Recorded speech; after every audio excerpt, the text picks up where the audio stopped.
All right, I'm just giving a simple response to inspiring stupidity. Oops, inspiring philosophy.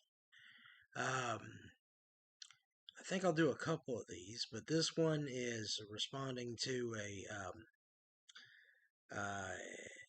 video dealing with dragons and dinosaurs. And the argument is that, you know, anthropogenists and creationists in general are claiming that these dinosaur fossils were not old, and that they were the dragons are old, and people recorded them, and therefore um, they're wrong because it's a fact. That's all 70 million years old. Okay, and one of the things is that um, it's it's inspiring stupidity because there's logical fallacies all over the place. If you're a philosopher, then you don't want to start off your argument with the appeal to authority. Now, inspiring philosophy, like many, they say that they're apologists of Christianity, but actually they're apologists of Neoplatonism. They're really just, you know, taking Christian like answers and then doing away with any scriptural authority whenever it rears its ugly head. So with this one, what they say is, oh, well, the reason why they're finding dinosaur bones and matching them up with these, stories is because the people back then were ancient paleontologists. So he points out an example. He says, look at the Cyclops. Okay, the Cyclops is obviously a myth because there's no such thing as a gigantic person, and there's no such thing as a one-eyed person. So there can't be such thing as a giant one-eyed person.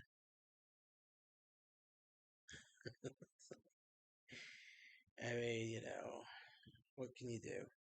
But they point an example and they said some ancient person found a a skull of a mammoth and assumed because it was like one-eyed that it must be the Cyclops. Well, then they said, "Oh yeah, and there's a story of an ancient person making up a story about a monster just based on off of a tooth they found." Well, there's also a story of a paleontologist making up Nebraska man out of a tooth they found. The problem is that you're assuming some sort of superior knowledge. Okay, that's appeal to authority again. So if you find bones, you're subjective. Okay, you don't know how those bones really added up. Most scholars agree that the way they originally interpreted Neanderthals is false. They tried to arrange the bones in ways to make them look more ape-like. But in reality, if they were perfectly healthy, I know one had rickets. But if you had a perfectly healthy Neanderthal skeleton, it would just be a human skeleton, probably a little bit thicker, and we assume that they're stronger as a result. So this is kind of like an issue that you deal with.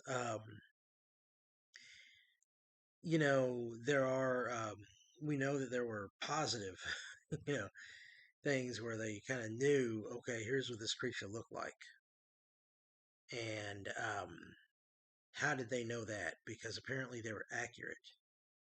Well, that means they kind of knew what the flesh looked like. There might be some things they didn't know what the flesh looked like, or they got something inaccurate. They talked about in Asia they'd have an animal called a sphinx. Well, there was supposed to be a mixture of lion and bird. Well, they found dinosaur fossils, and the dinosaur fossils do kind of have a similarity, beak look and animal look. But yeah, that could be a misunderstanding there, or it could be, just not really getting a good eyeball of the animal and just going with some basic reports. There's no such thing as giant lizards. So if you saw a 28-foot reptile, well, that can't be, because we don't have dragons, right? So you wouldn't have a 28-foot reptile. Except you do in India, you got 28-foot crocodiles. We've seen 40-foot snakes. He made a remark about flying snakes. Well, um, there are sightings of flying snakes. There are also gliding flying snakes, and there's also a lizard that actually kind of has a little bit of a wingspan of sorts, um, similar to a flying squirrel, but not. The membrane doesn't connect, so it really does look like it's a flying lizard. And when these people in ancient history talk about it, yeah, there's mythology, but some of the stuff is actual history. Like the historians are saying this stuff. Okay, these are serious people saying this stuff. I've seen a lot of things where people are seeing large reptiles to this day in certain remote places. So in Papua New Guinea, there's lots of reports of what looks like to be pterodactyls, and often violent attacks and death and stuff like that. In the Congo, there's talk of Mimbimbe, which is a rather small sauropod, or back in my day we used to call them brontosauruses. But basically, like a 15 to 20 foot version instead of like a 40 to 80 foot sauropod. But these things would be out in the Congo. They're also spotting a lot of reports, and I think there's a YouTube channel, Protect Animal Life. I mean, they're constantly going on about roping, which is a very small pterodactyl, kind of about the size of an eagle, maybe. But they find the different shapes of the head, the fact that it's not feathery, it's more leathery, scalish, and their special tails and all that kind of stuff. So there's a lot of sightings of animals. And what's more important is that they have found dinosaur soft tissue. Soft tissue can exist more than maybe 100,000 years, possibly. You can't get them to go back 70 million years. They're also finding carbon dating on some of these fossils as well. So, when we're looking at this, you say, well, but science says. It's appeal to authority. Once you get rid of history, history is the eyewitness of the past. When you conduct experiments, you're conducting experiments no longer than 400 years in the past. And very few of those that far back. Most of them are today, right? So then you do calculations and you can commit the fallacy of inductive logic. You cannot surpass your evidence. So when they go back and they make these calculations, they're really making a lot of guesses. They're guessing that everything always remains the same and nothing changes. But there could be vast amounts of change. Look at Mount St. Helens. We've got video of it in 1980. And yet, Mount St. Helens stacked up some rock that usually geologists would say that's about 65 million years old. Well, it can't be 65 million years old. It just got thrown down, about the time that I was born. A little bit before I was, or a little bit after I was born. So there are catastrophes. There are things that can happen much more rapidly, much faster. And you have these, when you have a story of King George or Sir George or whatever killing a dragon, that's not finding a fossil. And if it's supposed to be history, then it's not supposed to be fake. Okay? You say, oh, well, these natural processes happen. Well, how do they happen? Well, God would have to be behind them. And then how would we know that God is not doing miracles? Where does God say he'll never do a miracle? Or there is no supernatural? These are metaphysical claims. They're not physical claims. That's not science. They're metaphysical claims. Um, you know, and one thing I'm finding is like, he's reverting to sources of like the National Center for Science Education, which is a atheistic group. Um, when he does this stuff, it's inconsistent with the Christian religion. And if he wants to admit that he's, a cult member, okay, fine.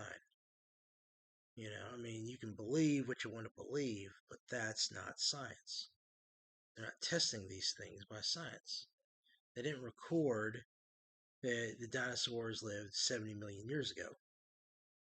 They found animals since then that are what we call living fossils. They're supposed to be back then. When they found fossils of dinosaurs with mammals, dinosaurs with humans, there's a problem. Of course, they found those tracks in Glen Rose, Texas, I think the Biloxi River. What they don't want to tell you is that, yeah, they want to say, okay, there was fake tracks, but the fake tracks were kind of easy to spot. Okay, that was something that was done during the 1930s. But then there's real tracks, and you can tell because of the compressions that were in the mud. Okay, making fake tracks doesn't make these impressions. There's also, the fact that there's other theories about it being a dinosaur. But we know from the oils that were leaking out that these were human footprints, and we know when the scales were, making dinosaur footprints. And the fact is, they made more and more digs, and they just made it illegal to stop digging in that river to find more tracks. And there's also been reports of tracks in Russia the same way. But they just try to make up more rules. They have a geologic column which doesn't exist. It's never been in that order. They just sift everything in that order to kind of keep away from people making certain, assumptions. They want you to have their assumptions. And so, let's see here. Yeah, so we've got, yeah, they saw the fossils, but also they saw these animals, and they do match up with the fossils. The Welsh flag has a dragon with one toe, and you can find in Wales the fossils of a dinosaur with one toe. It's there, you know. Same thing, Phoenix in Mexico and all that kind of stuff. So, essentially, when we look at this stuff, it's more natural to think the other way. But they've been teaching people since they were children. And so when they get indoctrinated, they just say, stick with your indoctrination. Because science is so. Well, that's back to appeal to authority. All right, I'll catch you later.